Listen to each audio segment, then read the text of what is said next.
Sebelum masuk ke laboratorium, gunakanlah APD yang lengkap. Pertama, gunakanlah sandal lab. Kemudian gunakanlah jas lab. Kemudian gunakanlah handscoon.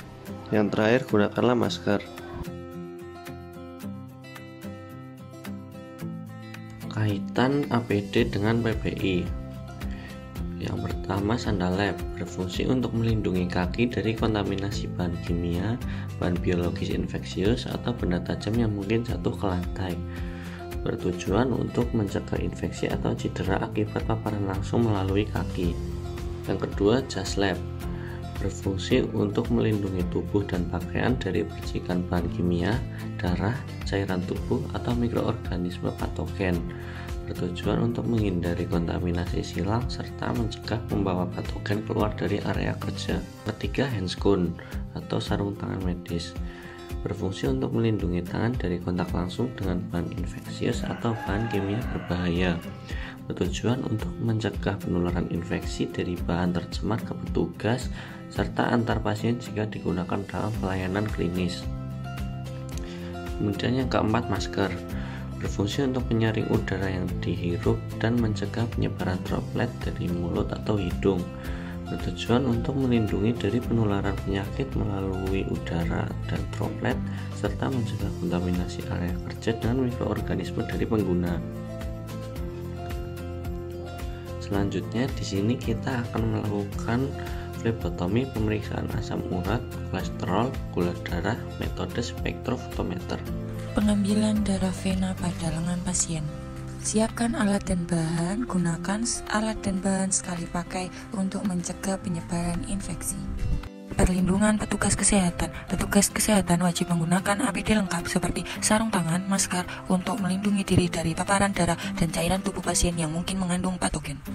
Pastikan semua alat dan bahan yang akan digunakan oleh petugas kesehatan berada di tangan kanan petugas kesehatan agar memudahkan petugas kesehatan untuk melakukan tindakan.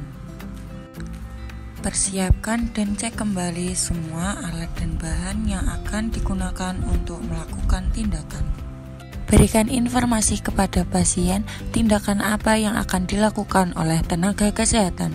Lakukan prosedur sesuai dengan SOP yang baik dan benar. Yang pertama, menggunakan antiseptik seperti alkohol untuk membersihkan area kulit sebelum penusukan, membantu membunuh mikroorganisme yang ada di permukaan kulit dan mencegahnya masuk ke dalam aliran darah. Selanjutnya, lakukan penusukan pada area yang telah dibersihkan oleh alkohol swab. Ambil darah sesuai dengan volume yang dibutuhkan. Selanjutnya, tutup jarum suntik menggunakan satu tangan agar mencegah kecelakaan tertusuk jarum pada tenaga kesehatan. Lakukan pembersihan dan tutup luka pasien menggunakan plaster yang telah disediakan agar luka pasien tidak terpapar bakteri. Pencegahan penyebaran infeksi di lingkungan menggunakan wadah khusus yang tahan tusuk untuk membuang jarum dan alat tajam bekas pakai dengan aman dan benar. Hal ini mencegah risiko cedera tusukan pada petugas kesehatan. Lakukan pemindahan darah dari spit ke tabung untuk proses pemisahan serum dan plasma yang akan diproses dalam alat sentrifuge. Alat sentrifuge bisa menjadi salah satu sumber penularan infeksi. Saat sampel biologis disentrifugasi, partikel mikro seperti aerosol dapat terbentuk, terutama bila tabung pecah atau bocor. Hal ini tentunya bisa membawa virus, bakteri, bahkan patogen berbahaya seperti HIV dan juga hepatitis. Yang pertama adalah identifikasi dan labeli sampel dengan benar. Lalu, pastikan kondisi tabung utuh dan tidak retak untuk menghindari risiko penularan patogen. Selanjutnya, masukkan tabung ke dalam rotor dengan posisi yang seimbang. Apabila jumlah tabung ganjil, maka gunakan tabung penyeimbang. Kemudian, tutup sentrifuge dengan rapat. Sambungkan ke sumber listrik, lalu atur kecepatan dan juga waktu sesuai dengan jenis sampel. Nyalakan alat dan tunggu hingga proses selesai. Jangan buka penutup sebelum rotor berhenti total. Kemudian, setelah selesai, ambil tabung secara hati-hati. Jangan digoyangkan. Kemudian, bersihkan rotor dan bagian dalam alat apabila terjadi tumpahan. Matikan alat lalu simpan dalam kondisi yang bersih dan juga kering.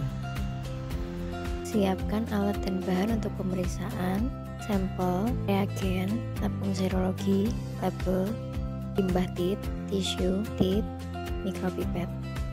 Sebelum pemeriksaan, bersihkan meja kerja dan juga tangan petugas menggunakan desinfektan agar steril. Ambil tabung serologi dan beri label sesuai dengan identitas pasien yang akan diperiksa. Pasang tip pada mikropipet dengan ukuran yang sesuai.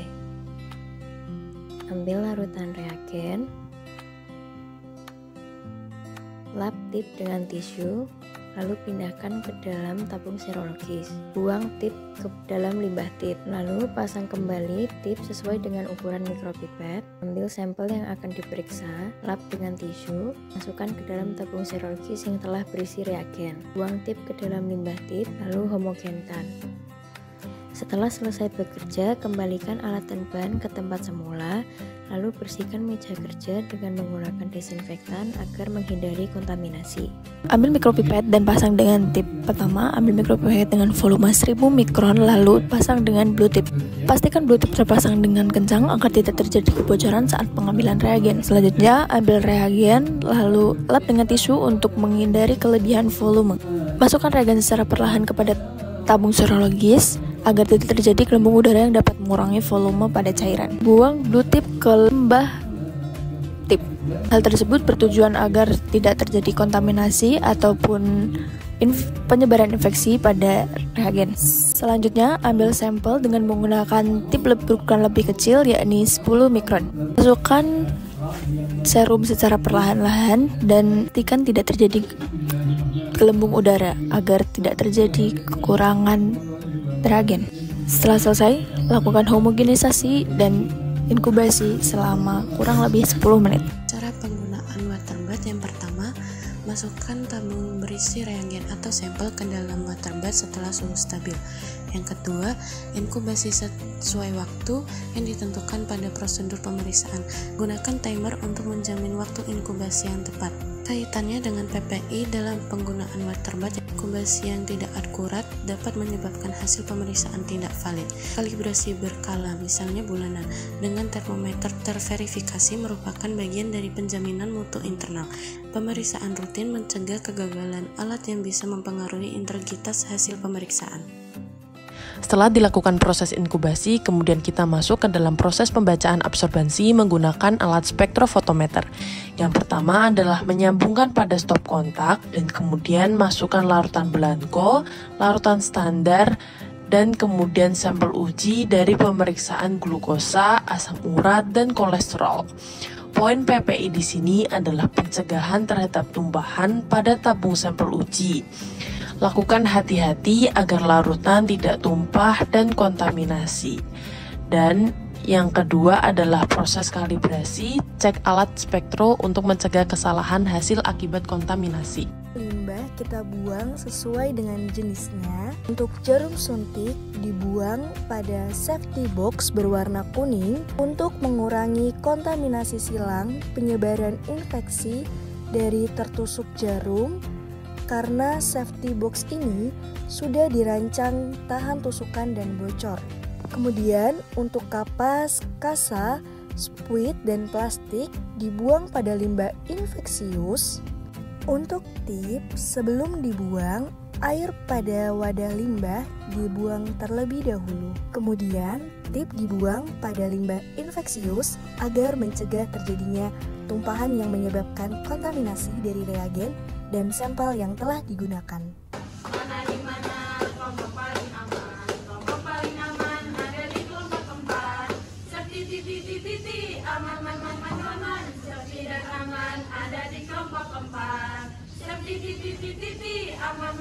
Aman, sepi dan aman ada di kelompok 4.